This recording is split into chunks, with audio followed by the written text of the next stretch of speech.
going on, guys? Oh, I dropped you. I'll put you up here. What's up, everybody? I cannot tell you the last time that we did a YouTube live. It has been a long time. But I'm just hanging out tonight before I go to bed because I got to wake up early for the early morning shift tomorrow. And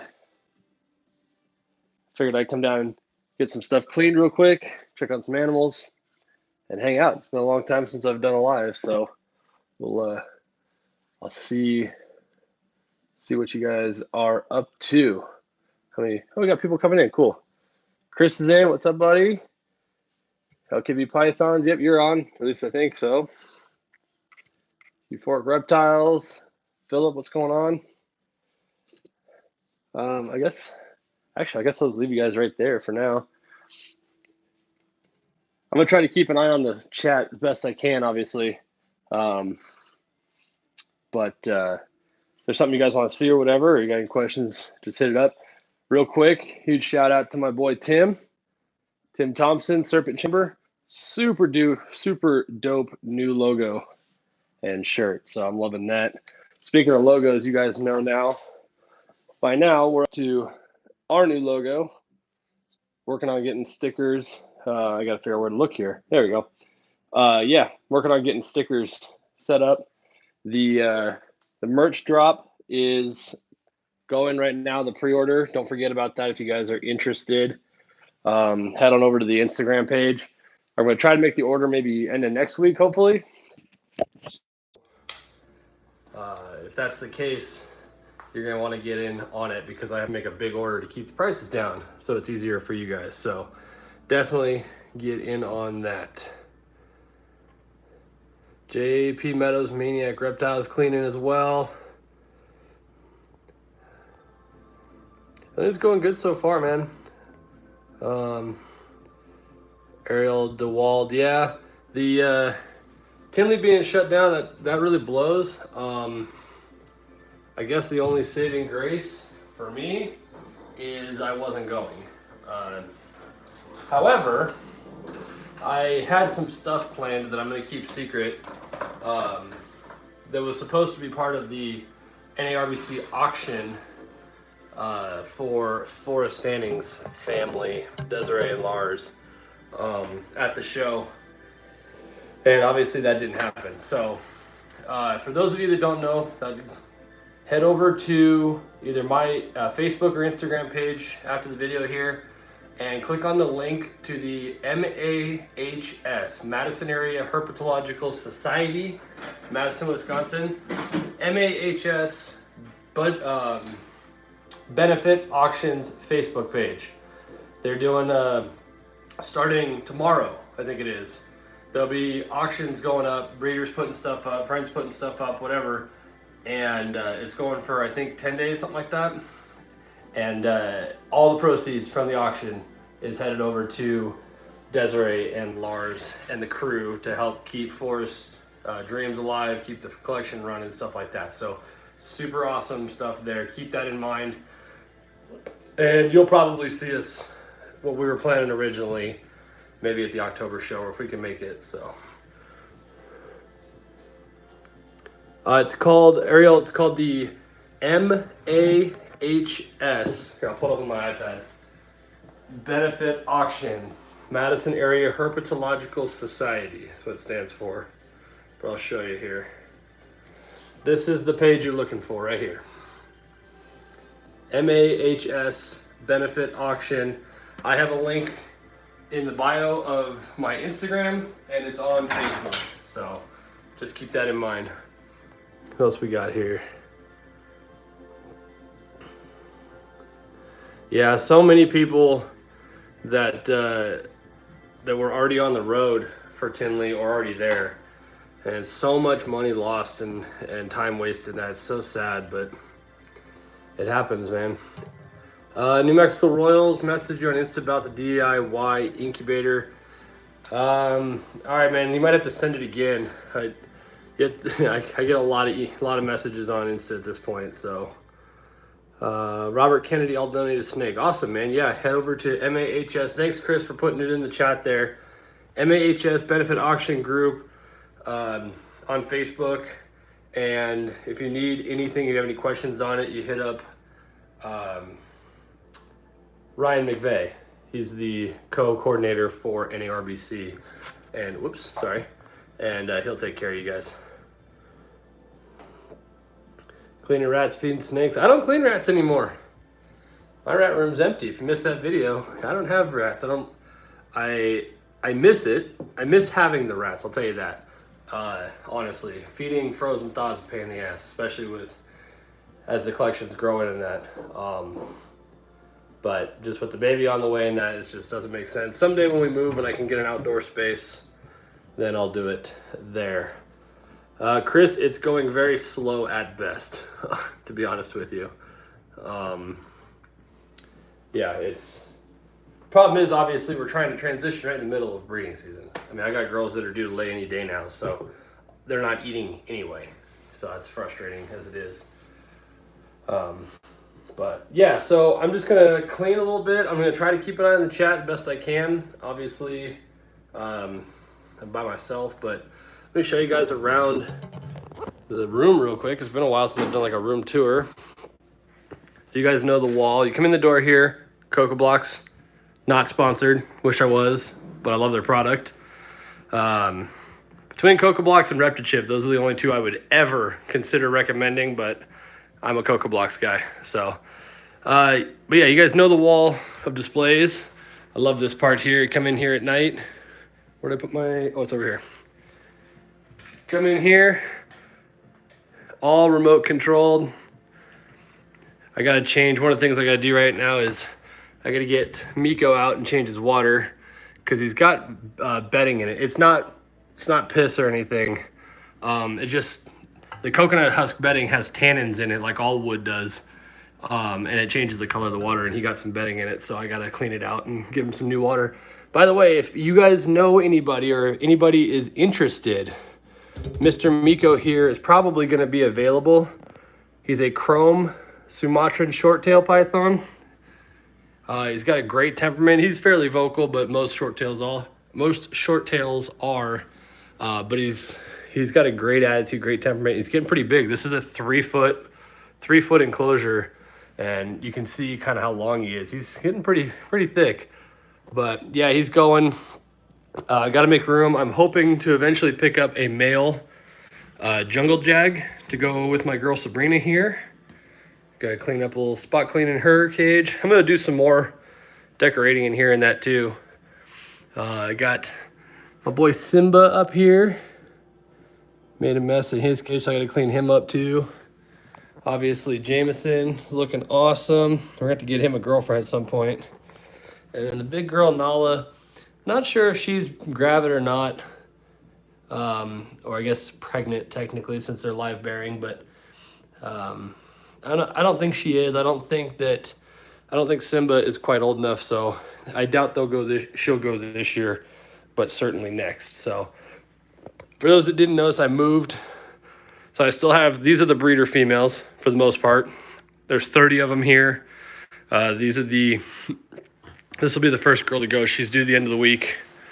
The big leopard lesser pastel female. And this is going to be an interesting clutch because she was paired to a leopard butter pastel male. So obviously super lessers or lesser butters, you know, all white bells. So there could be a whole bunch of stuff hidden in there that I'm not gonna be able to see, but these are the 41 quart sterilites for those that are curious. And then the FB40 Freedom Breeder tub. I really wish I'd have got ones with the cup holder. My next build will not have these. They'll have cup holders. The pewter G-stripe female. See, again, this is what I was talking about with the tannins. It just wipes off. It's just when they get this bedding in here, it turns the water brown and then it stains the plastic. So, but pewter genetic stripe, cinnamon pastel and genetic stripe, being bred by she's bull wrapping. That's a great sign. She was bred by the cinnamon ultramel, so some cool double heads. But yeah, these are the breeder females. My little photo bench, the sign, Justin's pictures. I got my Steve's. I still need the Chase Steve. So if you guys know where a Chase is, hook it up. I need a Chase Steve. And then over here is some grow up stuff. Grow up females, smaller females, and then mostly males there. I built this door a while ago because you guys know I had that weird closet thing. But yeah, and then the hatchling side over here. But anyway, I'm gonna set you guys up and try to get some cleaning done. Hopefully, you might be able to hear when I take Miko out here in just a minute. Like I said, he's fairly vocal, but he needs some new water because his tub is gross. So what we're gonna do, the bottom of this rack down here, I always keep one of my 32s with a lid, so I can put the bigger snakes in it when I clean their tubs and that. Let's check up on this chat here. Oops, sorry guys.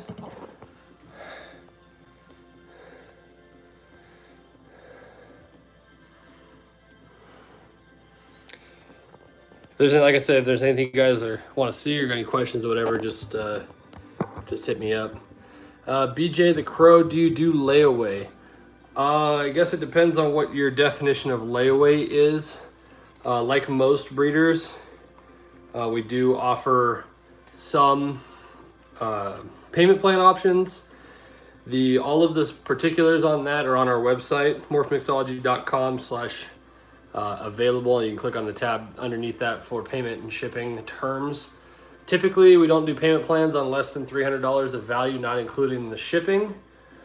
And at that, it's usually 2 weeks, 25% non-refundable deposit, and generally 2 weeks. But I mean, everything can be worked out. And obviously, more expensive stuff we can understand for sure. So, but yeah, if that's what you mean, just send me a message on Instagram. Might be able to set you up. Alonzo, yeah, if you guys want to drop your Instagram handles in here so you can each follow each other, that's totally fine with me. Gave up with the ball pythons when I hit 20 animals. It was so much. Yeah. So Chris Sexton. He has the same problem with the frozen thawed. I'll tell you what. If I had access, ready access to a live supply, even that'd be great. But my live supplier is 2 hours away, so that'd be 4 hours round trip, once a week. You know, that kind of thing. Alexa, play royalty-free music. Playing songs by royalty-free music. I don't know if you guys can hear the music or not, but I told her that she has to play royalty-free music so that I don't get demonetized and get my channel stricken down. So let's see. Meme, I guess it is on there. Yeah, we put up videos every week. I might be slowing up a little bit here. It's kind of why I want to do this live, because I don't know if I'm going to be going or having a video up this week. It's kind of a slow time of year, honestly, and I don't really need to build anything else because I've basically built everything. I know those videos do really well, but we're basically just waiting for girls to lay. That's the next step in videos. So I can do videos pulling eggs, you know, showing the pairings that did it, whatever.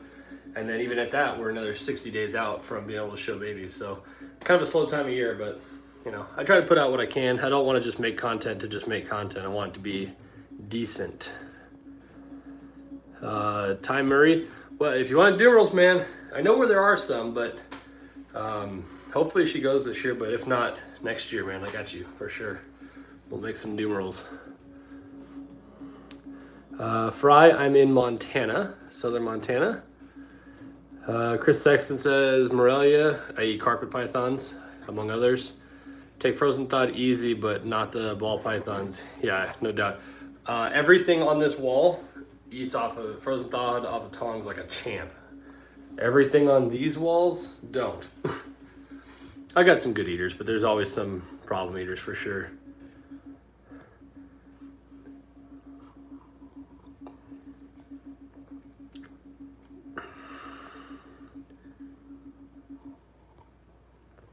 I started your Alexa too. That's awesome. I didn't know if, I thought maybe she was listening. I don't know if that worked or not. And then, let's see. Punk Rocka, duh. Punk Rocka ball pythons. We beat the Missoula Reptile Expo. I don't think so. That one's in May, if I remember correctly. April or May, something like that. Missoula's a bit of a haul for us, and to be completely honest with you, I don't have anything to take. I'm donating 2 animals to that charity auction for Forest, for Desiree and Lars. And other than that, I only have 1 left that's from last year. So actually, I'll show you. I'll grab it real quick.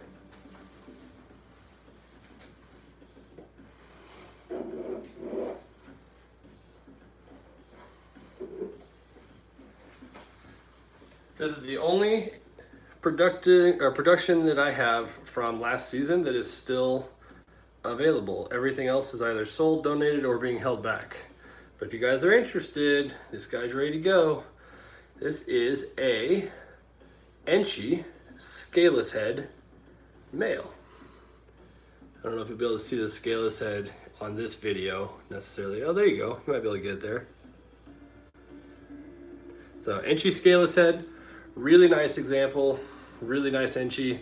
My male that does all my Scaleless head stuff throws some really nice males, or some really nice offspring, especially pastel for whatever reason. But Enchi Scaleless head male, about 380 grams or so, ready to go. So if you're interested, hit me up on Instagram. I can get them out.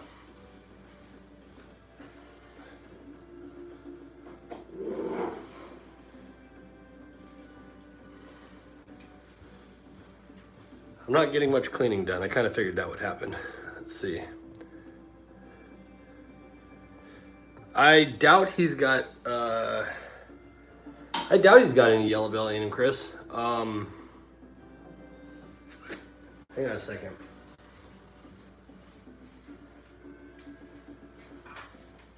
See, this is the beauty of doing, what was that just went by? Something go by? Did I miss something?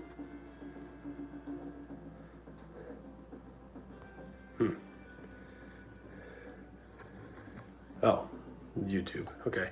Yeah, flames around the belly and sides and well, here's the beautiful thing about keeping really good records. I got my iPad here, and we'll go to my spreadsheet, if I can find it. So I run a spreadsheet with all of the pairings and then all of the offsprings, where they get sold to, so on and so forth. So I go back to 2019 and clutch 8.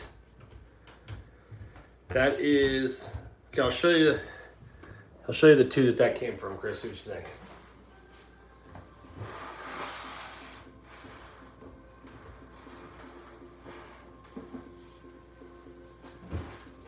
So here's Dad.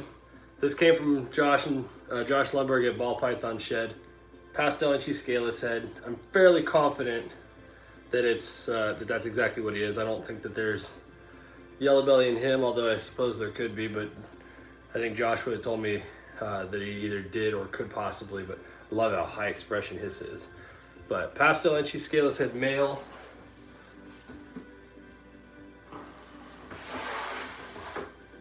And then the female is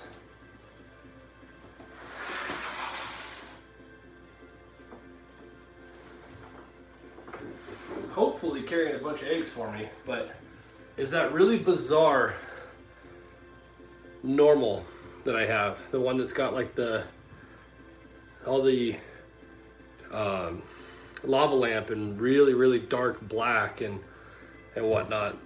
I think, or I don't know, but I've talked to some people and they're kind of wondering if maybe this is a phantom, and so I'm hoping she's gravid and is going to produce again, because I bred a GHI Mojave Posset Clown male to her, and the Mojave Phantom, if she is Phantom, will tell me. I'll have passions or potions or whichever one it is. So no, I just think he's just an Enchi Scaleless head, just a really nice one.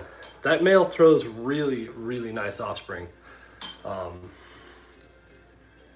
me show you this one. This is crazy.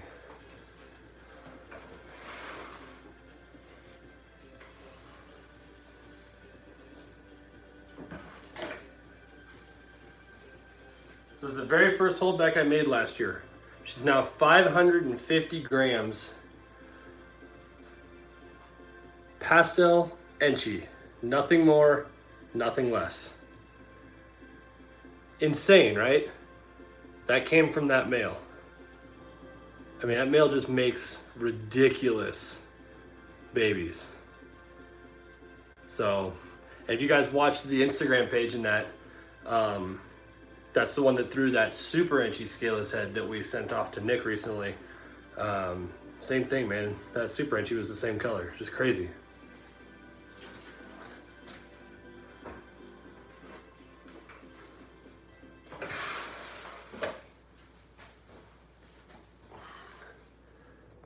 Let's see.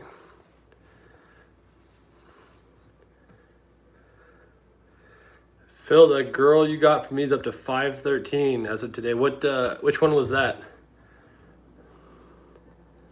What girl did you end up with me or for me? I've got it in my records. I know.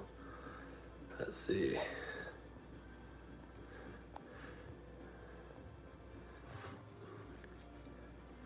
New logo's growing on you, huh? Yeah, dude. I'll tell you, I like the new logo a lot. That one's super cool. But if you watched the video, you saw I talked about it as kind of a placeholder, really.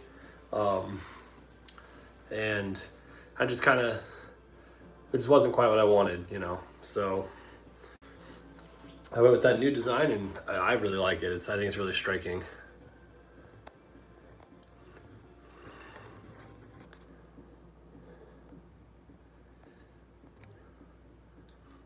Getting back into breeding, and I just bought a super pastel banana Mojave. Awesome, very nice. Oh yeah, you got the het pied from me. That's right, cool, awesome. All right, well, let's see here. I guess I need to move you guys so I can get Simba out. Actually, I'll do that later.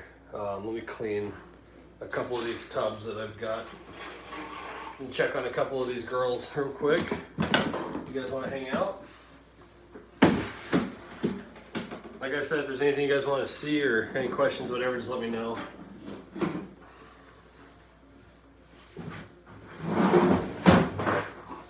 Got my big old tub of cocoa blocks here. I wish I had a purple lid. That'd be kind of cool.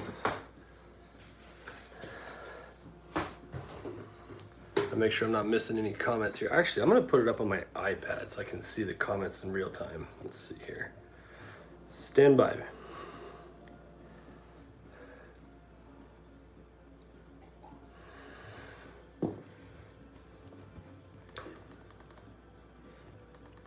It's kind of weird that I can see myself now.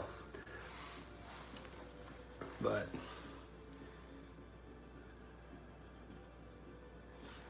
red stripe spot nose. It's coming up on 400. That's awesome. Past lunch scale said female. I have is almost on small rats. Dude, she's gonna be sweet, man. She's gonna be really good.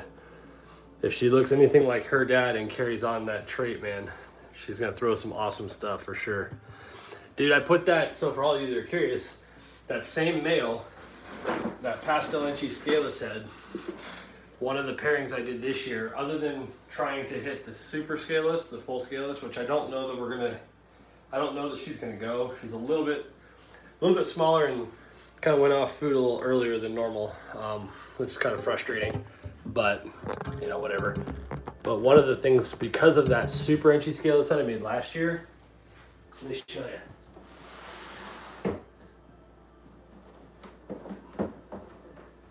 If you haven't seen it yet before, I put that male to this girl, which is a calico Enchy pin. And so I'm hoping to make a just ridiculous looking, maybe super Enchy calico pin scaleless head or something. Should be awesome. She's getting real close to going.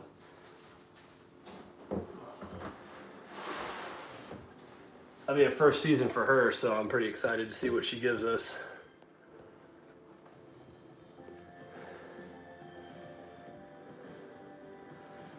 You got a cinnamon phantom hinging Woma that a kid paired to 4 different males. That one's gonna be fun to prove out. Good luck with that.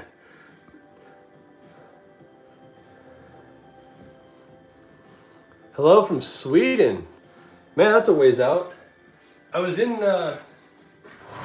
never been to Sweden. I was in Finland and Denmark, I guess 2 years ago now, something like that, for my honeymoon on a cruise. Really pretty area out there for sure. I've not been to, we were supposed to go to Sweden, I think. We were supposed to go to Stockholm, and then we couldn't get into the port because of the weather. And I damn near missed the boat, so that would not have been good. But yeah, I gotta get back out there. I love Europe a lot.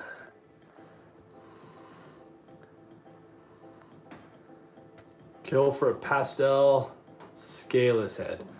Well, keep an eye out, man. Like I said, that male is going to that female and my scaleless head female. But I should have pastel scaleless head this year, hopefully. So I'll hook you up. Just let me know. Let's see. This one. Got this girl here. She shed, prelay shed, I think. Not too long ago, so we'll get her some new bedding. This is going to be a fun one actually, because I paired her to 2 different males on purpose.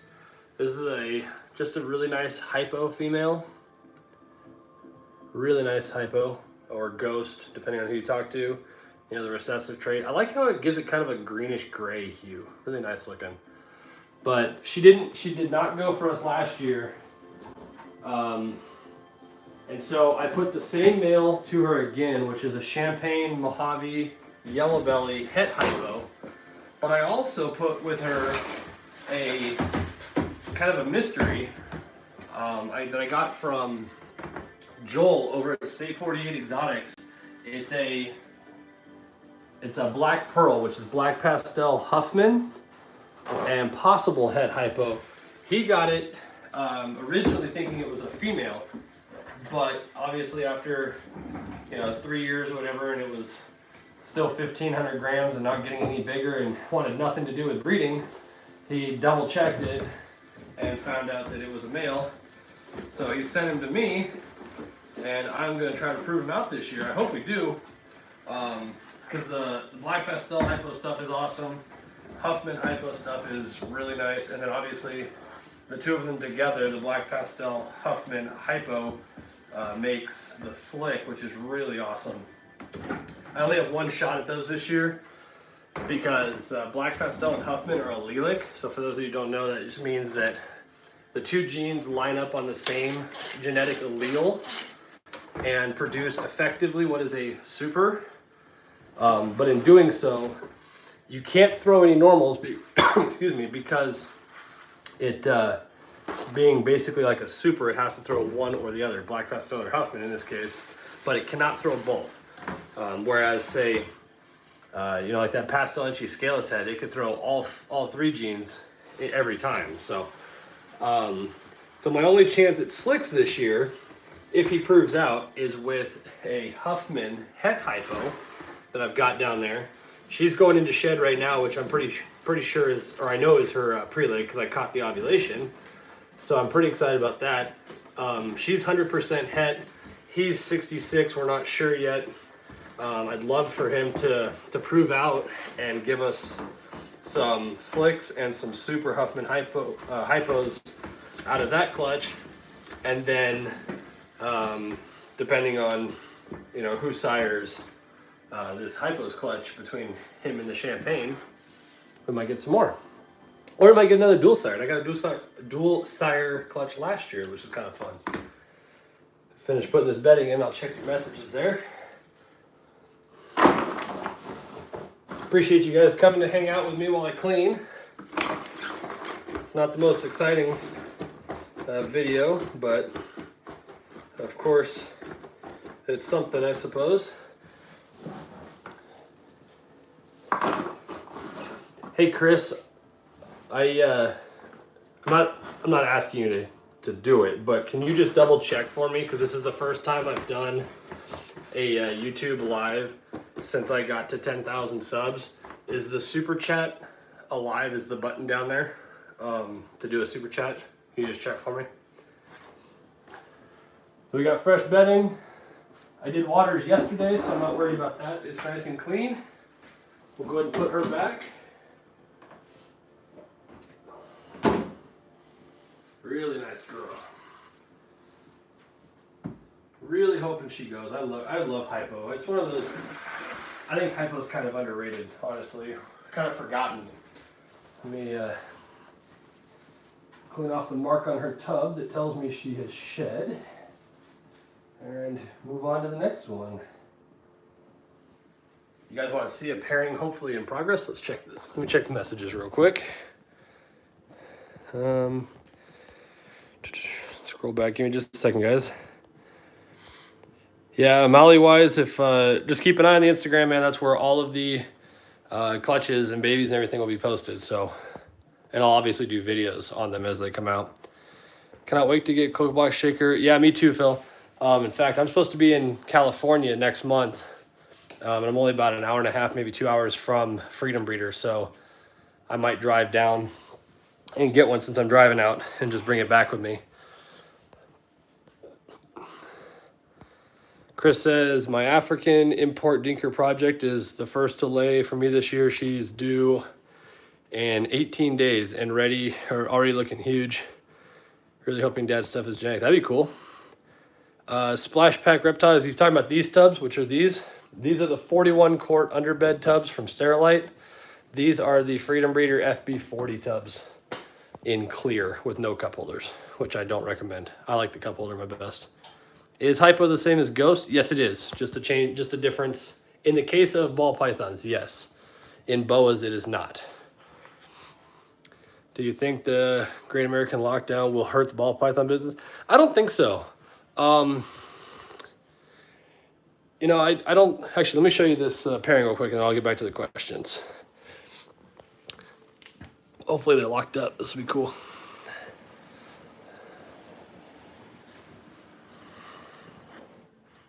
Nope. So this is a cinnamon ultramel and a pinstripe ultramel. So they're obviously going to produce all ultramels, some cinnamon, some pin, and hopefully some cine pins. I don't think that they're going to breed because I'm pretty confident she's about ready to lay. But I put them in one last time just in case. I'll show you one more since it's right here. Talking about potions, this is a pin potion. Pinstripe Mystic Mojave in this case, and a GHI Red Stripe. They've locked up a few times. She didn't go last year either. I did the same pairing last year. I love GHI Mojave pin, and it'd be kind of cool to see what a GHI Mojave Red Stripe looks like if I hit one. So hopefully those go. That'll be a fun pairing. And then a late addition to the breeding season. They haven't locked yet, so I don't know if they're going to at all. But it turned out, if you guys saw my post a while back, that this guy, the Humblebee, which is a hypo bumblebee, is not a girl. I tried to breed him with another male, and that didn't work. And then this girl coming at you is a Firefly, pastel fire het hypo. So that one, and her sister, who has bred with that bumblebee or humblebee male, is a butter firefly het hypo, and she is going into shed, so doing really well. But back to the questions here. I'm sorry I'm getting sweaty. It's 82 degrees in this room. So Brad Nunn, thanks for the super chat, man. Appreciate it. And Chris, thank you for your super chat, man. You didn't have to push the button. I just want to make sure it was there. All right, back to the question up here. Do you think it will hurt the ball python business? I don't think so, because a lot of the production, a lot of breeders in that, and a lot of the sales are done online, which helps a lot. Where it's going to hurt is those that depend on their show presence. So these people, the breeders that are doing, 20, 30 shows a year in their local area, or maybe in a 3 or 4 state circle around them, that rely on that because they're full-time and whatnot, that's where it's going to start to hurt, because they're going to have to rely heavily on online sales, where they might move you know, a lot of animals in a weekend. So, I mean, it might, but the sad fact of this situation is there's going to be no way to measure the impact of what the hysteria will cause when it comes down to it. And I'm gonna leave it at that because I swore off discussing it on Facebook, so I gotta honor that. What else we got here?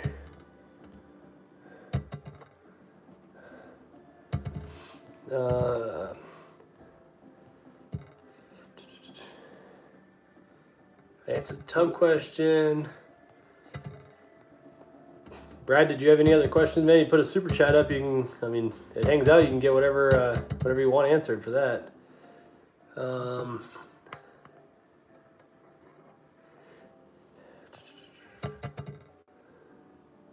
Oh, what's up? No Fear Reptiles, Tucson, Arizona. Welcome to the stream, man. Thanks for coming by. Mike Church, only thing I see hurting in the ball python business is the expos. Yeah, exactly. That was my point. Yep. Step up on social media platforms. Yeah, it helps, man. Good day from Australia. Check that out. Shannon Phillips. Good Tuesday to you. I'm kidding. That's a place I need to get to. Australia sounds awesome for sure. I know. Oh, this one. This is that funky normal we just looked at. I gotta clean her tub too for her prelay that I hope it was. Currently I've got, so I did 20, I'd have to count the board. So I'll show you real quick. I do a breeder board over here. You guys can see kind of in the corner there.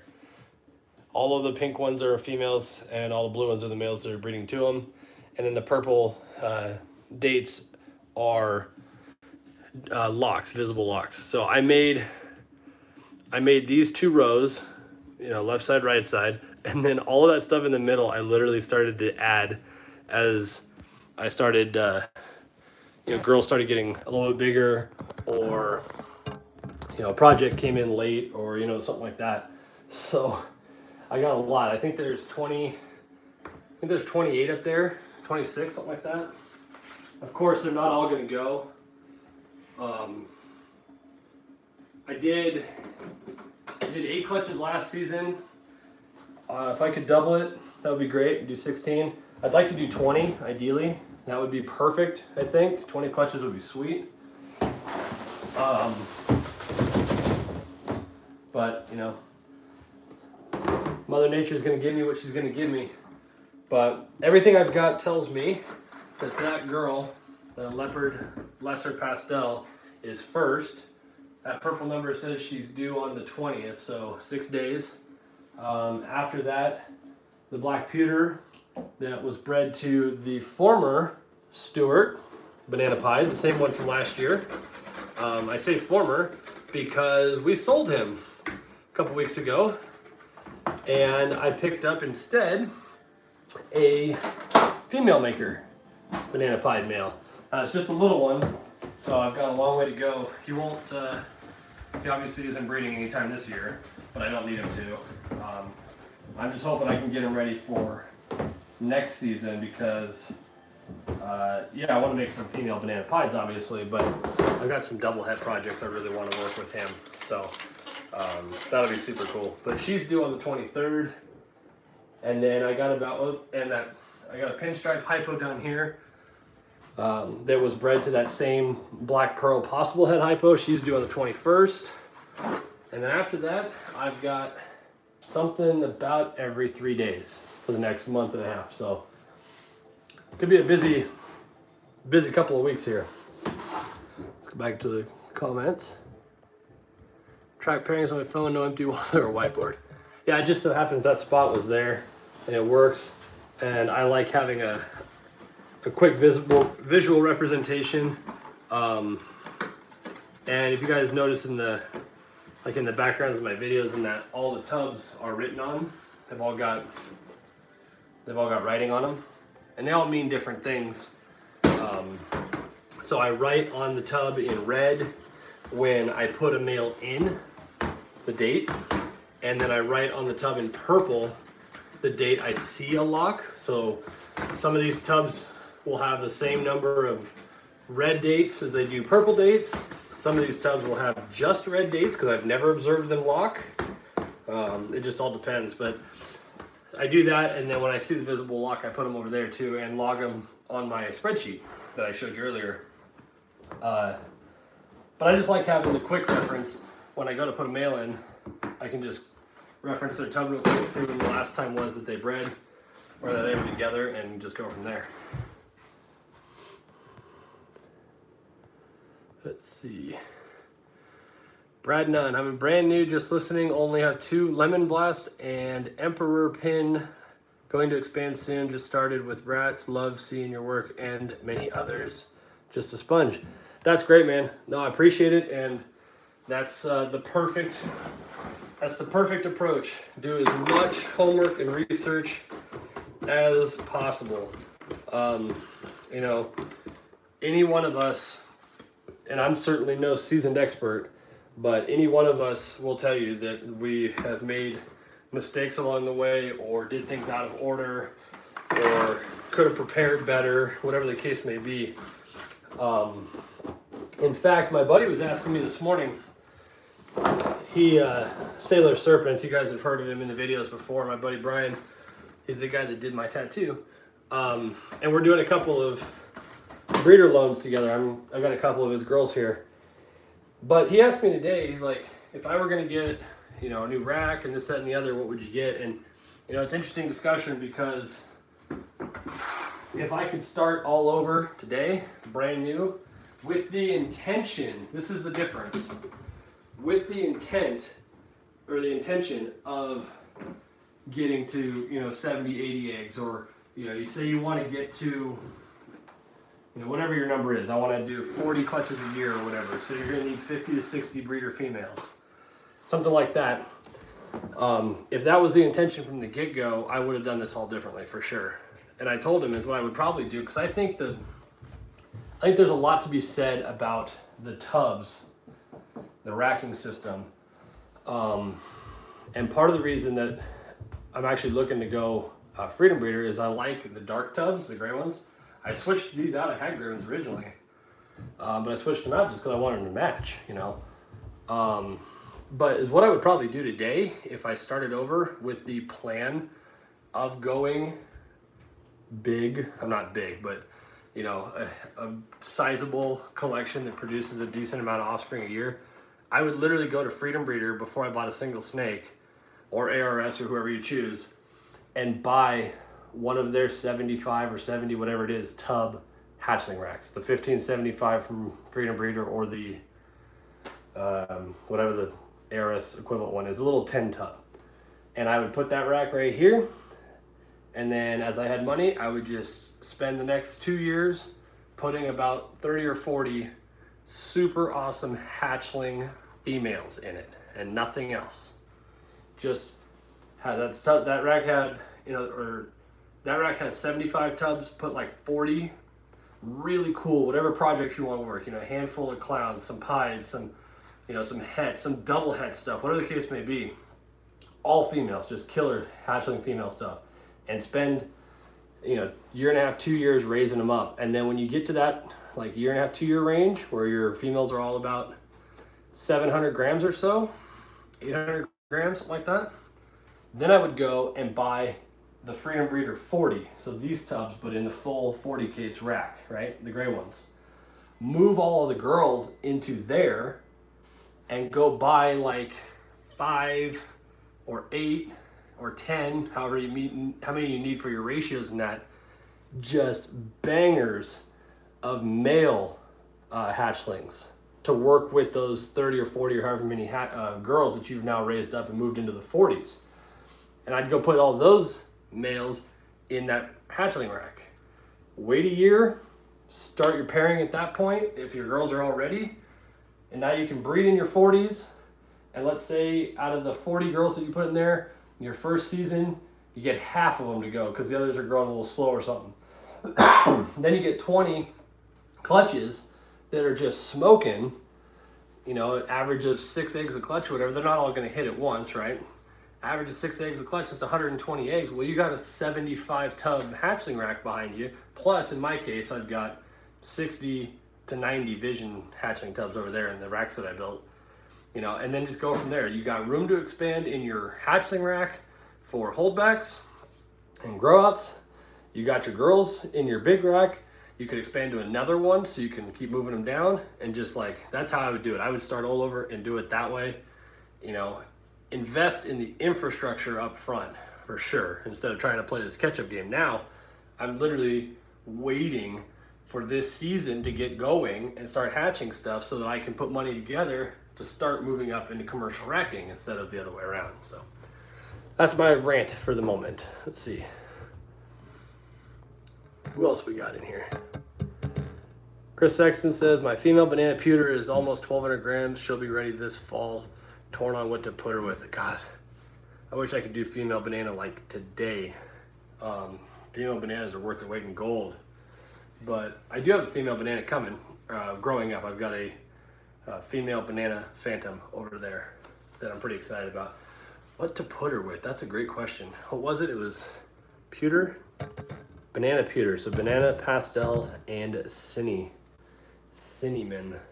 Well, obviously the way I would go, Chris, but it won't be this season, is put that female maker banana pied to her. Can you say super banana cinnamon het pied girls? And boys for that matter, because you got a female, so you'll throw both. Although the supers will be girls. Supers would be female because the male is a female maker, and the non-supers would be male female makers. Hello. Hi. What? Well, with the coronavirus, I just decided to check on how much toilet paper we have, and we're good. Yeah, I figured as much. I'm still alive. Oh, not bad. Yeah. I gotta finish cleaning. Oh, we ran out upstairs, and I figured I'd check, but we're good. Don't panic, everybody. We've got plenty of toilet paper for the coronavirus. All right. Okay. Okay. But yeah, Chris, that's what I would do, man. Let me show you that little guy. He's not obviously ready now. And he might be ready by the fall. I doubt it, but we'll see. I need to get him going on frozen. That's the problem, man. He came over. I gave him some live. He hit it just fine. Went to frozen. Nothing. So I'll get him transferred over. Low white banana pied female maker. Freaking gorgeous. Stewart 2.0 is what we're calling him. So I'm saying super banana cinnamon het pied females. Yes, please. I'll take 2. Seriously, Chris, if you're interested in that, let me know. Let's see what else we got here. Sorry, I just had a little interruption from the wife. Hey, Tim's in the group. Tim, you got to change your YouTube avatar to the new one, man. Serpent Chamber is in the group or in the video, in the chat. Hell yeah. Let's see here. All about coral glow banana. Dude, I love banana. But females or female makers. Also love you're in Montana, live in Lola and Missoula, now live in Florida. Nobody from the West is here. I like Montana, dude, but I'm ready to move on. With my job and that, I'm just bored. I want to get someplace too that's got a lot more reptile shows, like 1 or 2 a year around here, in like a 8-hour drive is ridiculous. But someday, we'll see. Punk Rocka says, I'm shooting for 60 eggs when my 12 females are ready, and then thinking about going bigger depending on the results. Yeah, that's, yes, you should be able to get 60 out of 12 easy. I got 56 last season out of 8, so you should be able to get 60 out of 12 pretty easy. That'd be good.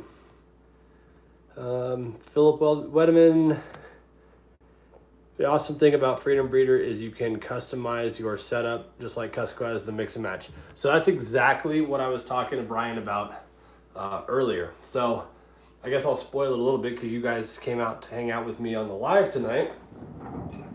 Depending, fingers crossed, on a killer season this year, because I have decided this year moving forward, 2020 and on, that snake money will generate snake money, and I'm not injecting any more personal money into this hobby.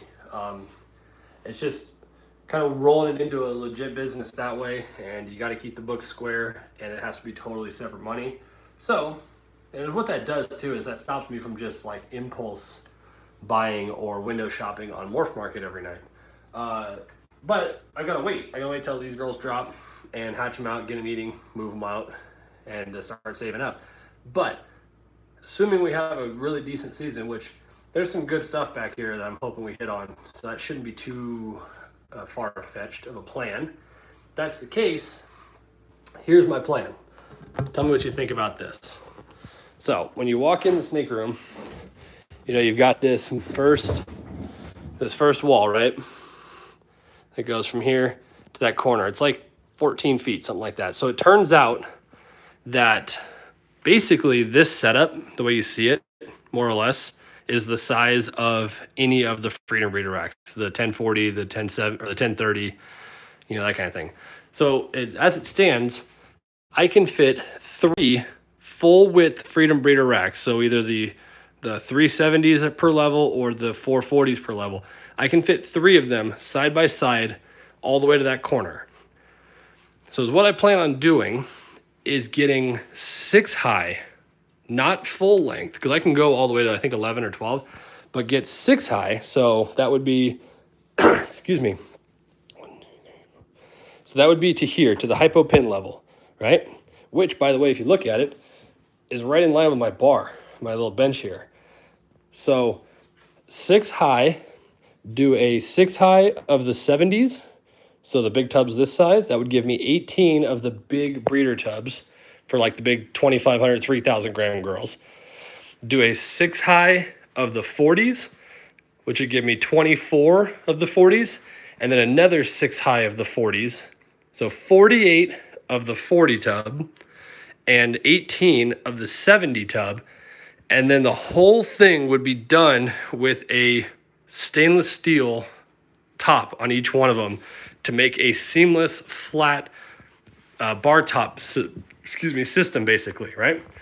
Then take this area here, take it all out, because it just so happens that this section right here next to my hatchling racks that I built, this section of the wall is perfectly fit for a 1575 hatchling, and it would go to about right here on the wall.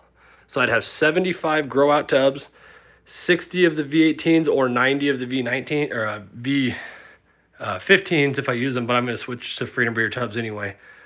In these, and then take all of those because I won't need them anymore, and put the TV to the left of the window right there, and a new bench right here that I could put the cocoa shaker underneath, good studio lights for photos, a photo booth area kind of thing, storage for my bedding, and then just have a wall of racks with a top, and I can put more of this size or even this size display on top of my racks all the way down with cool display animals. That's my plan. As it turns out, it works out to about 1.8 if you count the levels, because that's effectively how you buy Freedom Breeder racks, is by the level. But it's basically 1.8 racks plus the hatchling, and then the stainless tops for each one. So it's not going to be cheap, don't get me wrong, but I think that setup would look killer. Urban Constrictor, you're exactly right, Chris. That's kind of where I got the idea for the bench, the full wall length bench set. I just love that look. Plus, when you're dealing with big girls or clutches of eggs or feeding or whatever, everything is top down. You're not feeding over your head, you're not feeding at eye level, you know, stuff like that. So, and I just think in this room, that would look dope. Like if you, in the backs of my videos, you would see just stainless tops, right? And a couple more cages with some carpets and some short tails and, you know, a Crebo and, you know, whatever the heck we want to get. Because there's a couple of non-ball python things I definitely want to pick up pretty soon. So I think that's going to be cool, but again, got to have a decent season. So let's see. And the cool thing about doing it that way is then I can just keep adding levels to them if I ever wanted to down the road. Let's see here. Let's go back a little bit because I rambled on a little.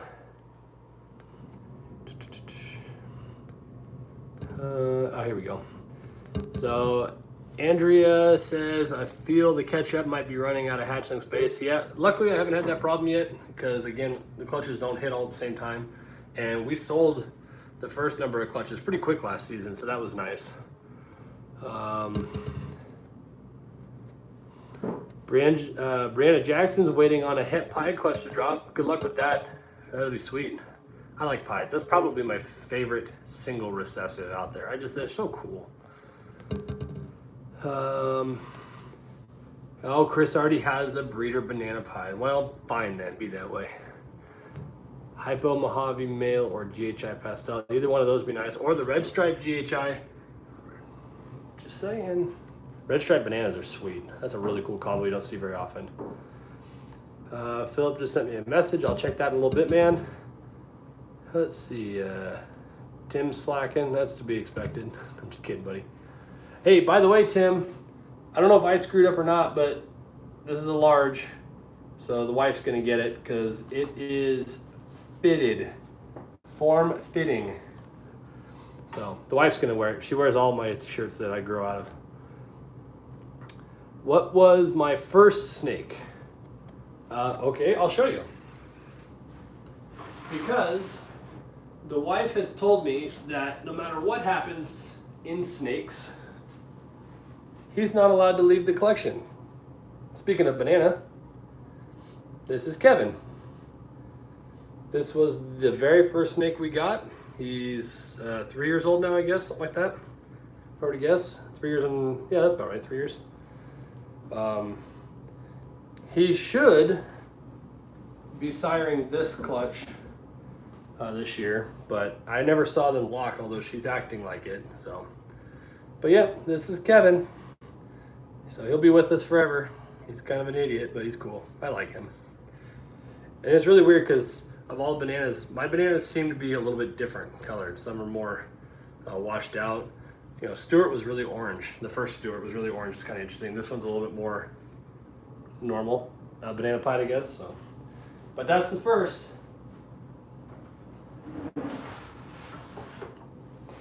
He's the OG, number one, serial number one. Let's see. Got them all the time in Olathe. Dude, I'm trying to get to Olathe. That's one of the places on my list, Philip. In fact, I just found today another job posting for what I'm looking for in Olathe, so I'm gonna have to apply to that. But dude, I'm a government employee, so I'm at the mercy of the American system. Hello from Norway. Man, we got all the Nordic countries today. That's awesome. I didn't know I had so many overseas followers. Thanks for dropping in. I'm not going to try to attempt your name, man, from Norway. I will butcher it, I'm sorry. Workspace, the only thing we tend to forget about in our snake rooms, no doubt. I'm actually kind of fortunate about that. I have so much room in here that I don't know what to do with it. And that's part of the reason I rearrange the room as often as I do, to kind of just make it feel like it's full. But I think having that big bench will definitely make it look right. Let's see what else we got. I'm way behind, guys. I'm sorry. First snake, we did that. Hi from DNA Royal Balls, David. How you doing, man? Thanks for stopping in. Bode's Exotics is in here. Jeremy Bode, thanks for stopping in, buddy. Appreciate it. Have you heard of the Monarch ball python? That's what I'm working on. Yeah, dude, Monarch's sweet. I don't know if they're compatible or not. I know Tom Hartman works with Monarch a lot. He's kind of the pioneer on that. But I work with Ultramel. That's my T positive. But the Monarch stuff's nice. And if they prove to be compatible, that would be kind of cool because then we can work them in and get some that kind of shift the tone and the color a little bit. Brianna Jackson says, I'll post pics when it happens. Yeah, please do. That'd be awesome. Wish I had seen the urban camo pies. Definitely would invest in them. I have the stuff to work that direction, but it's going to take quite a while. I have some cinnamon, I have some champagne, or blackback still, either way. I'd like to get to it eventually. I think it's cool. It looks really interesting. I wonder what would happen if you went. I guess xanthic wouldn't matter in that because the champagne has washed out all the yellow anyway. Weird. Interesting. Let's see here. Kevin. Oh, don't worry about it, Tim. Man, really just keep sending me shirts, bro. I appreciate it, but banana clowns named Kevin. I can't tell you banana ball pythons I've seen now that are named Kevin. I mean, it's fairly obvious. We have a. You guys might have seen him earlier. I have a Kevin. See? He's been around since the very beginning. He was actually in Kevin's enclosure, the very first snake enclosure I put together.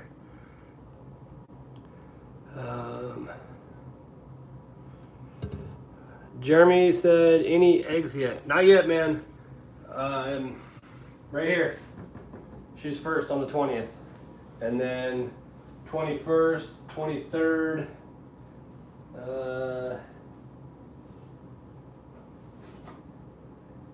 31st, and then everything is after the 1st of April, hopefully.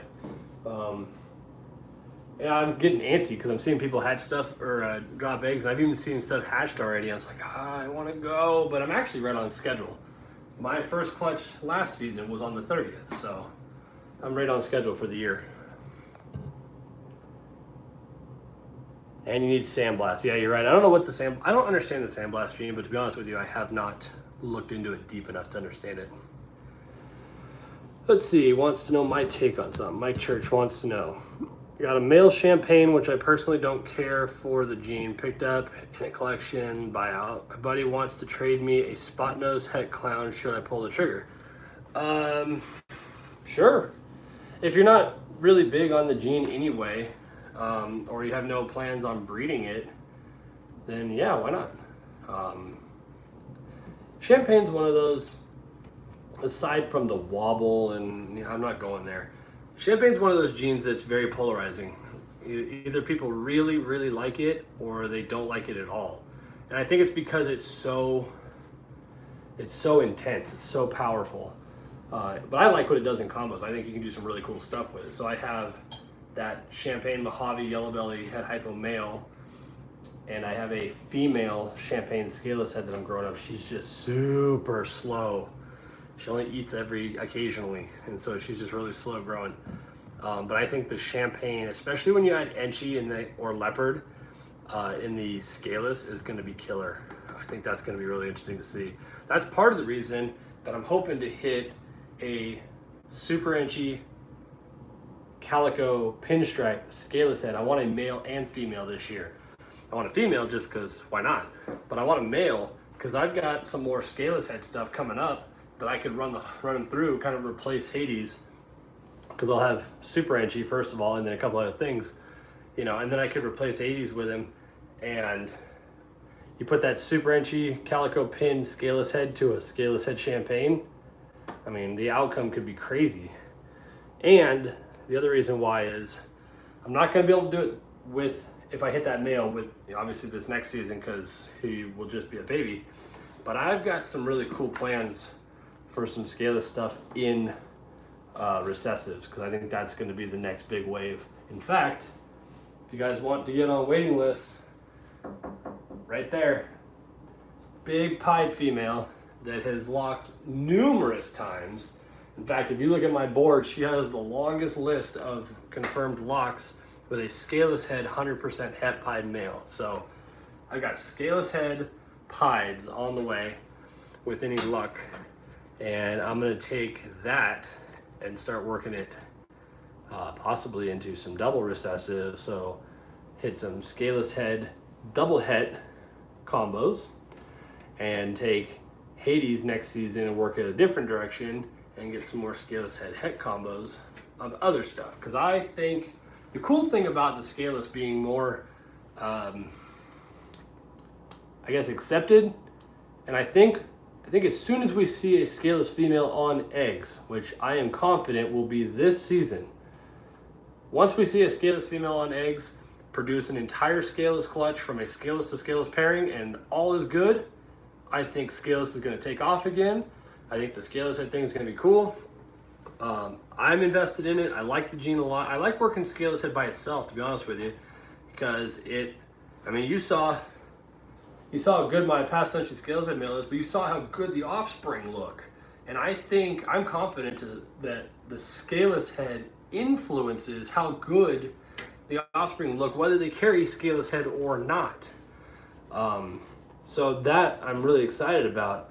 And I think once scaleless, full scaleless, gets like some steam again, it completely opens up the morph combinations to start all over, because every combo behind me can be remade in scaleless, and all of your recessives and double recessives and combos. And what's a scaleless dream sickle going to look like? It's going to be insane, you know, that kind of thing. I'd be interested to see what a scaleless desert ghost looks like, because if you go look at the scaleless pied that Mark Bailey produced this year, and look at how soft and, for a lack of better term, pastel-y, not pastel the gene, but like chalk, like pastel colors, how soft and like flat that overall look is on that pied. Well, that's effectively what you get out of a DG, is that kind of chalky look. And so I don't know, I'm curious to know what a scaleless DG is going to look like. So it's going to be cool. I'm invested in it. But back to your question about champagne, you know, if you're not going to breed it and you're not big on the gene, and you can get something that you would use that you're comfortable with the value of the trade in that, sure, man, I would absolutely trade it. Not a big deal. That's basically what I did with Stewart, the banana pied. I got a clutch last year out of him, and a second one here, probably a third, because I bred him in my Inchi as well. Then she looks like she's ready to go. But I wanted female bananas and female banana pies and that, so I sold them and upgraded because the project's changed. David says, I have a question about the business side. If you can PM me so we can talk, it'd be greatly appreciated. Just send me a message on Instagram, man. That's the easiest way to get a hold of me. Jeremy had my first clutch of eggs on the 13th. Banana puzzle to yellow belly butter pastel genetic stripe. That's killer, man. That's freaking sweet. Are there any female maker male banana puzzles out yet? I don't know. The banana puzzle's still fairly young, from my understanding. Either way, that's bonkers. And if I had any money, I would try to get a female double head from you. But I don't, because the season hasn't kicked off. Like I said, I'm going to keep snake money in the snake money and just keep it easy. But that's going to be a killer combo. That's freaking nuts. So congrats, good luck, and hold on to everything. Or let me hold on to it for you. Let's see. I only breed leopard geckos. You used a lot of inspiration from your rack videos. Oh, cool, man. Awesome. Glad that worked out for you.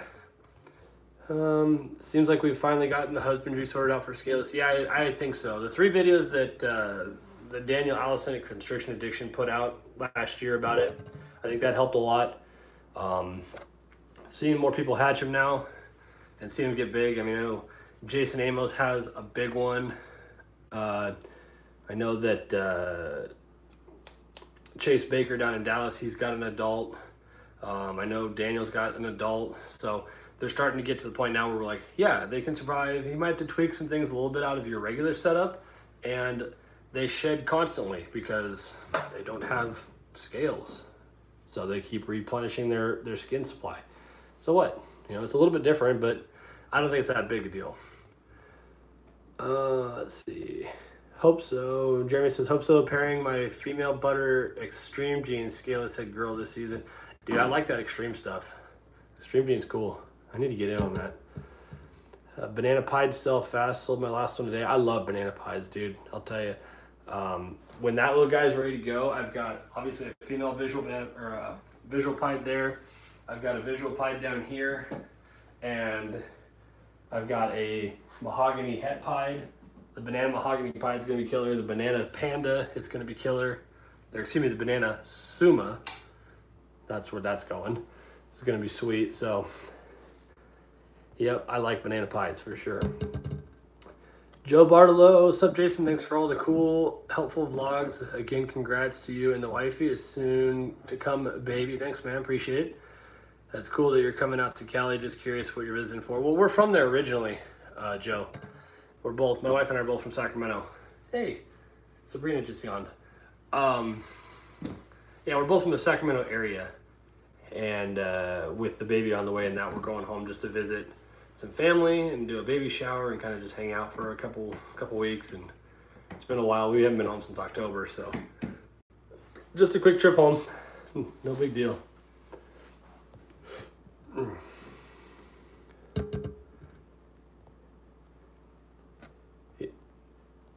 Jeremy, you got female hets on Morph Market of what? Banana female het pieds, I'm guessing. That'd be sweet. I need more, man. I need more female bananas of all kinds. David's looking for a female VPI Axanthic Firefly or Axanthic Bamboo. I'm sure they're out there. I can't help you. The only Axanthic I have is I've got 1.1 of double het lightning pied, but all of my stuff is TSK. What do you have in Cypress? At the moment, nothing. That's a gene I definitely want to work though. And again, banana Cypress is freaking killer, man. And hands down, the coolest Cypress combo I have ever seen was the Cypress Lavender that I saw at JKR a couple years ago. That one was ridiculous. Mark, thanks for checking in, bud. Thanks for coming out. Oh, you got het puzzles on the store. That's cool, man. Dude, I do my stuff the hard way. I've got a super pastel 50% posset puzzle female that is slowly coming up, but everybody tells me it looks fairly promising. I've got a male 100% het puzzle normal that's ready to go. I now am in the sunset game, allegedly. Pinstripe possible het sunset female right there that's ready to breed, and a butter possible het sunset male over there that will hopefully be next year. I do it the hard way, man. I go long odds. Bumblebee het puzzle females, dude. The buzz are sweet though. I like the Bumblebee puzzle stuff. Those look cool. Sick with it, ball pythons. What's up, man? Florida, need some stickers from you. Hit me up. I can get you stickers of that logo. I got lots of those. These are still being prototyped. These and the round version. So I don't have these yet for you.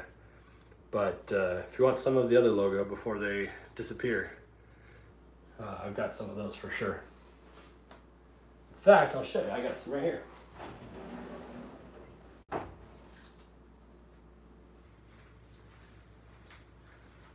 These ones, and then the round version. Like I said, I got those if you want them.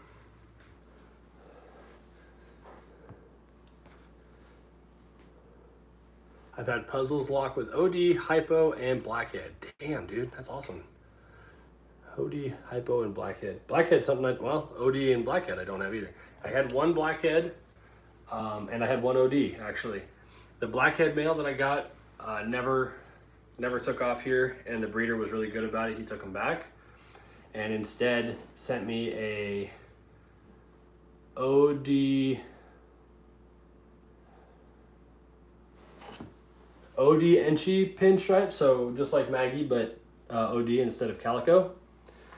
And she ended up getting a viral infection. I don't know from where. It was weird. She was the only snake in the collection that's ever been sick. But we weren't able to save her for whatever reason. So I have no OD and no Blackhead yet. So it does happen. They do get sick occasionally. I mean, they are living beings, but generally speaking, they do okay. So, what time is it? 8:30. I think I've got all my tubs cleaned. So I write, for those of you who are wondering what I'm looking at, if a snake is in shed, I write in the bottom left corner an S, just so I can quickly glance at them and know. Like this pied female here that I've bred to the mahogany het pied is deep in shed. She looks awful, and her tub has a big S on it right now. And then if I catch, or if I open the tub and their shed is done, and I just don't have time to clean it at the moment, I put a C next to it for shed complete or shed clean, whatever. Then I can just walk in on clean day and say, that one need to be done, and then I'll go through everybody and double check them afterwards. I still need to get Miko out from behind you there and clean his water, but I'll probably do that tomorrow because he seems kind of antsy. He doesn't like me like dancing around in front of his glass. Is there anything you guys want to see? Do you have any questions or anything? I'm going to pack up my bedding stuff here, and if there's not much else you guys want to check out or whatever, then we'll probably hop off here. It's been, looks like about an hour 15 or so. I appreciate you guys hanging out, and I might try to do this more often. Just do like a random Friday night or Saturday night hangout or something. It's tough this time of year to do canned videos, regular upload videos, again, because it's so slow. There's really nothing going on until babies start showing up or eggs start showing up in that. So maybe this time of year I can do like a weekend, weekly or bi-weekly, just hang out like this. It's fun. I like the live back and forth, and I like it on here as opposed to Instagram's cool, but they cut you off at an hour and then you got to restart it and everybody's got to rejoin. It's a real pain in the butt. This I can run as long as I want. Let's see what we got. Yeah, Jeremy, just send me a message. How old is Sabrina? Okay, so I figured this out because we were trying to figure out what she is. Obviously a carpet python, right? But I was trying to figure out like exactly the genetics. And I have a buddy of mine that has 1.1 from the same clutch. And so he did a little digging for me, and she was born on September 18th of 2017. So she's 2.5 years old. Excuse me. And she looks awesome. I'll get her out for you. She probably thinks it's time to eat. This is the cool thing. Check this out. This is the cool thing about these enclosures. I love coming in here and watch this. So you still have Miko up here in his water. Ever since I put this big bin in here, because he used to have one like this or whatever, and he kept spilling it. So I put this in here and he stays in there constantly, just like that. They love the water. But since we've been talking, freaking Jameson has cruised up onto his rock, which is up underneath the heat panel. So he's just doing some basking. He usually hangs out down here in the front, typically. And Sabrina has done the same. This is a very, very stereotypical carpet python hunting pose. She's perched up on a higher spot where she can get to the ground, but this is where I end up feeding her most of the time. Is right here, but yeah, she looks, get in nice and close for you. She looks awesome. So cool. So I'm hopefully picking up a really, really nice jungle jag for her. It's kind of a striped jungle jag, and start working the striped jungle jag project. Come here, pumpkin. Because she's got really nice striping, but then this belly pattern's like granite. There she is. But you can see she's gotten pretty good size, man. She's doing really well. She eats like mad. I can put anything I want in front of her and she'll just go crazy on it. Oh, she just went up over the light. I find her up there occasionally. It's like the most arboreal carpet python I've ever met. But no, these cages have been awesome. And then freaking Simba up here, he likes to hang out in that gap of that background. He'll wedge himself back in there, and then he buries his head just enough that he can see what's going on, but you can't see him. At least that's what he thinks. Look at this. What a weirdo. Go.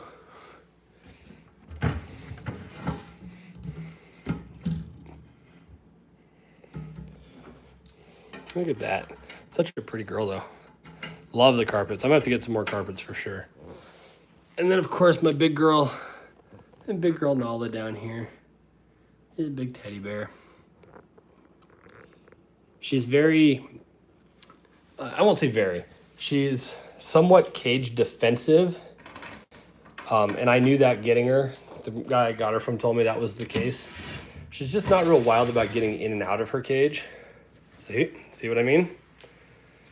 And occasionally I'll be walking by here and she'll strike at the glass. But she's not mean. Once I get her out, she's an absolute teddy bear. I've only been nipped on the back of the bicep by her once, on the back of the arm. And that was because I was carrying her when she was in blue. And she actually bumped me and it startled her. But I guarantee if I put my hand in there right now and tap her on the tail, she'll tag me. So when I go to get her out, I always get her out with a hook, and she does really well. When I tap, I'll rub her on the top of the head with a hook. She knows that it's not time to eat, but it's partially cage defensive and partially food motivated. She's very food motivated. Eats like a horse. So really cool girl though. I really like having a big snake.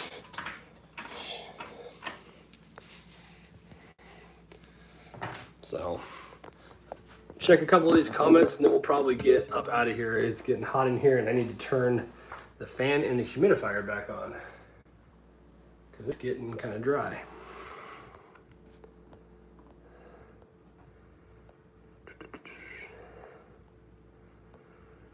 Let's see.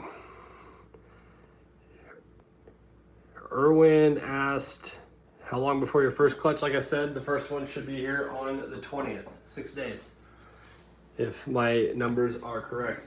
And then on the 28th, this one I know for a fact is on its way. Big old clown clutch, you can't see her.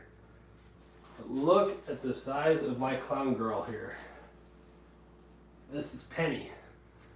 Look at this. She's a freaking monster, man. So excited. First year for her. Bred her to a GHI Mojave possible het clown that a lot of people have told me looks like he's going to prove because he's got kind of, different colors and markings that are more indicative of het. So some GHI Mojave clowns on the way. That will be awesome.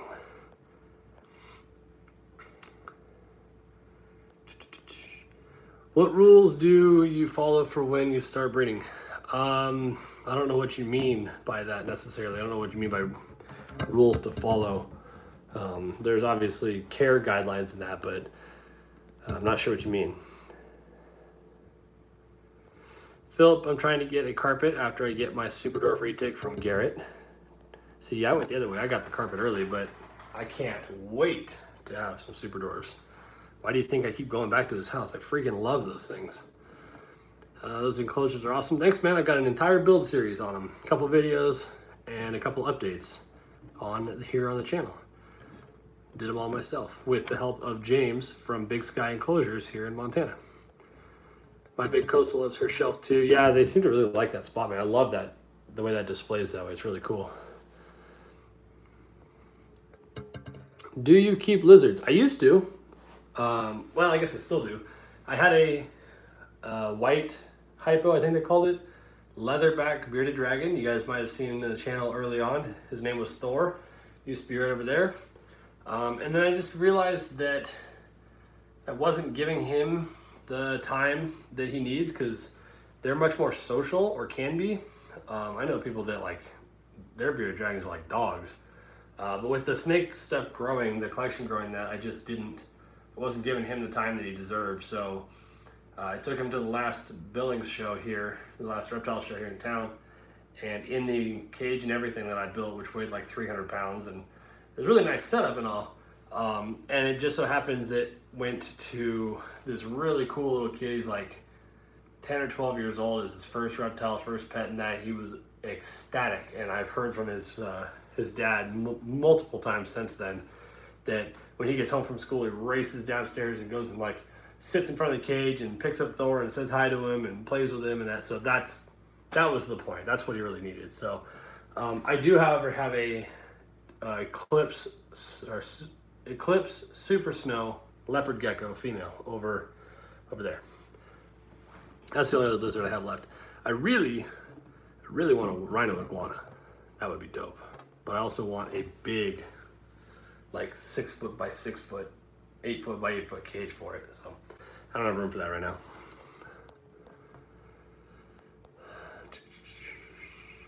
What else we got here? Those kids are awesome. Thanks, Tim. I mean, you've seen them, but appreciate it. They're not perfect, but I like them. And I built them, so it's cool. My 2017 Coastal is bigger, but she was overfed by the previous owner. She's slimming down now. Yeah, you know, it's weird.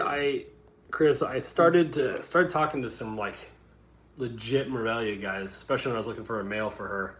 And I think we all, or at least I, had this misconception that carpets were going to be like Nala. I was going to have this 8 foot, 9 foot carpet that was that big around and just a fucking monster. And you can, they can get that big, but I know carpet breeders that keep their adult breeding female carpets in a cage just like hers, but half as tall. Like the Animal Plastics carpet cage, it's 3 foot by 20 by 15. That one she's in is 3 by 2 by 2. So the one that you're leaning against, the tops of these are 3 by 2 by 1. So I mean, she's pretty close. By next year, if I get this male, not this coming October, but next October, she'll be 3.5, 4 years old by then. The male will be a year and a half or so, maybe 2. But she's not going to get huge, and I'm cool with that. I actually really like her in that size. I like this size cage. I like this display. I don't need a ton of stuff that I need 6 or 8 foot enclosures for. So I think I was just mistaken on that one. Joe Barlow, Sacramento, nice. My wife's family's in Sacramento. Reason I ask is because Freedom Breeder is only about 90 minutes away from me, and they have such cool facility. Yeah, I'm hoping to go down there while I'm back home and pick up a shaker, cocoa block shaker, and bring it home. Excuse me. Next time I fly to Columbus, give me a heads up. We'll have some fun carpet stuff. Yeah, for sure, man. I don't know when that's going to be. So a lot of people wonder how I do that or why, and why they are kind of sporadic. With my job, I get to travel twice a year in the country, but it's work and it's during work days. So it's always, for me, will always be out on a Monday, back on a Thursday to maximize my time wherever I'm going. And this time I just decided to go to Columbus because I was going to get this tattoo done. And then we drove up to Pittsburgh to see Garrett. So that's why we were in the area. We actually were right behind you there, Chris, because you were at Garrett's the week before. What else we got here? We're almost done here, guys. Let me read through these real quick. I appreciate the super chats that dropped by, the super chats that you guys have dropped in here. I appreciate that a bunch. Thanks for hanging out with me for almost an hour and a half. That's awesome. Goes by quick, man. This is my problem with my YouTube videos. I can't cut them down because just time flies. Where do you get the glass door locks from? They're called showcase locks. I just got them on Amazon, but search showcase lock is what that's called. Custom built cages are really light, really nice. Yep, solo herps, all PVC. They're cut on a CNC. I did all the programming myself on the computer. I drew the design myself. My buddy James, Big Sky Reptiles and Enclosures, has the CNC machine. He did all the cutting, and then I built them up and got the backgrounds from Universal Rocks. I've got 3 or 4 videos on the channel doing the whole thing. Go back and check them out. They're actually pretty cool. So excited for egg season. I have 1 more year before I start breeding myself. It's not too bad to wait, man. Take your time. That's for sure. Make sure you do it right. Andrea got back to me on the rules. So she says, I mean, like weights to start, ages, etc., since you built your own collection from mostly hatchlings. Well, depends on who you talk to. Some people say 1,500 grams. Some people say 3 years. Some people say 2,000 grams. Some people say 1,200.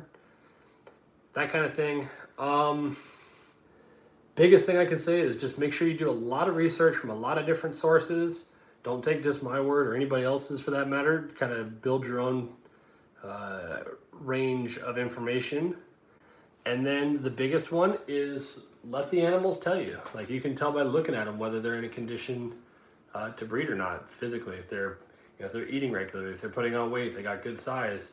You know, it's kind of interesting if you look at these two girls side by side, right? 2,600 grams here, 3,000 grams here, but this girl is massively shorter than this one.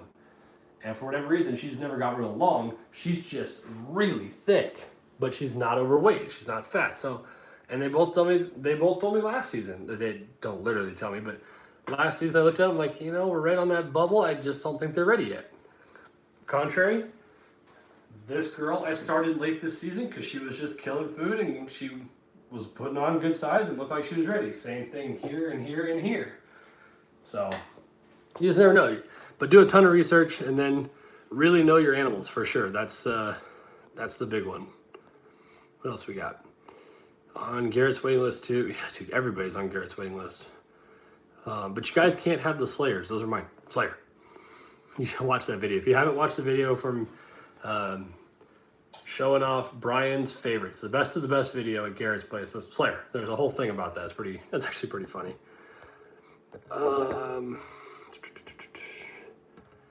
You can come hang out with my Savannah monitor. Savannahs are cool, man. Jeremy, I know you've got rhinos, man. I watched you build your enclosure. That thing's crazy and super awesome, but no way in hell it's going to work in Montana. Shout out to my boy, Colorado Cold Bloods right here. Super dope glass he brought me. He actually brought this glass and some shirts and stuff all the way up to the show up here last year from the Denver area, just to come hang out and say hi. Colorado Cold Bloods, go check them out. 26 minutes. If you make it to Florida anytime soon, check out Ty Park's place. I definitely want to. Absolutely. I want to go to Ty Park's place. I want to go to Gatorland and meet Savannah. I'm trying my damnedest. I can't get through to anybody because once you develop some level of celebrity, the rest of us kind of just disappear. But I'm trying my damnedest to get hooked up with Tyler Nolan and or Chandler. I want to get hooked up with Tyler Nolan so I can get some tattoo work done because his work is next level, insane, beautiful color work. So I'd kill to go down and play with his animals, do snake work, and get tattooed by Tyler Nolan for sure. But between him and Chandler, and actually I'll tell you who I really want to go see is Tom Crutchfield. I really want to go to Tom's place because he's got all the really bizarre, like really weird crap. And talk about a guy that knows literally everything.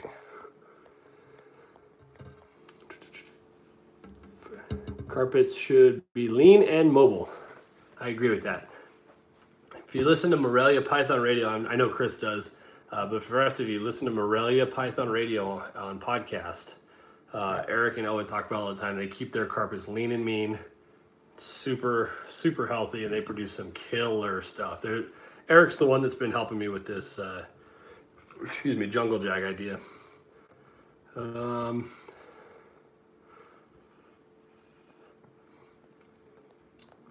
Yeah, you guys are making friends in here. That's awesome. That's what this is all about, for sure.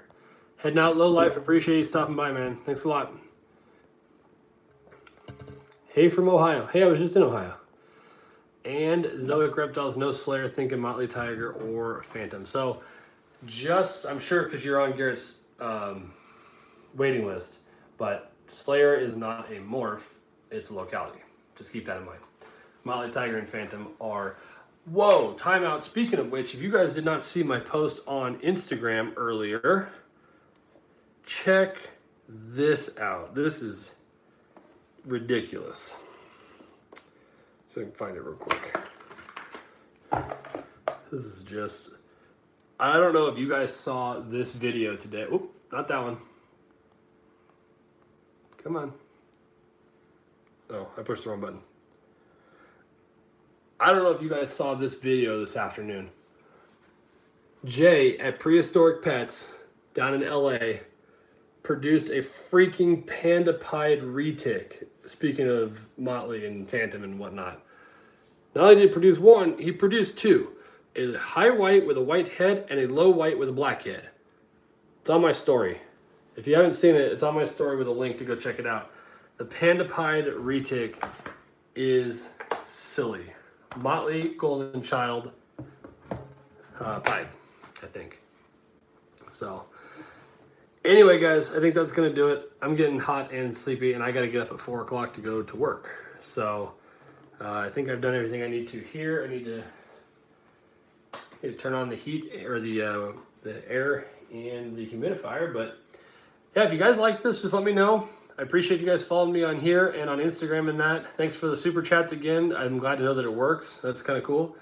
I'm hoping to get hooked up with some other YouTubers and that, do some collabs here shortly. But you know, if there's no video this week or next, you'll understand why it's kind of slow this time of year. But we'll try to keep up doing these lives once in a while, especially as eggs come. I might do my egg pulling videos on lives instead of making a dedicated video for it. So I appreciate you guys checking in and hanging out with me. If you're not already, which I assume you are because you're watching the video, make sure you're subscribed. Recommend it to your friends. Head on over to Instagram and follow on there. And the most important thing of the day is go over to the Facebook page, MAHS, Madison Area Herpetological Society Benefit Auctions page on Facebook. The link is in the description. I'll put it in the description of this video, but it's on my profile on Instagram and it's on Facebook.